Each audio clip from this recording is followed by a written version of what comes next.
ગુજરાતની અંદર ભૂતકાળમાં ઘણા બધા આંદોલનો થયા છે અને આંદોલનો અલગ અલગ પ્રકારના થયા છે. ગુજરાતની અંદર જે યુવાનો છે, ક્યાંક બેરોજગાર યુવાનો છે, ક્યાંક કંઈક ખૂટે છે, આવા યુવાનો એ હું નથી માનતો કે રાષ્ટ્રદ્રોહી હોઈ શકે, પરંતુ હું તો સરકારને, ન્યાયતંત્રને વિનંતી જ કરી શકું કે ગુજરાતની અંદર કોઈ આંદોલન કરતું હોય, શાંતિપ્રિય આંદોલન કરતું હોય તો પ્રશ્ન નથી, પણ આવા પ્રકારનું આંદોલન કર્યું હોય તો એમને કડકમાં કડક સજા કરો.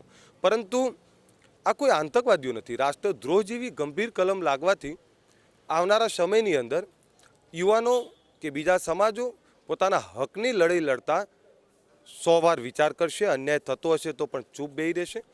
એટલે વિનંતી કરું છું કે આવા લોકોને રાષ્ટ્રદ્રોહ જેવી ગંભીર કલમ ના લગાવે. એ સિવાય જેટલું સરકારી મિલકતને નુકસાન થયું છે રિકવર કરવામાં આવે, એમની જોડે એમને કડકમાં કડક સજા કરવામાં આવે.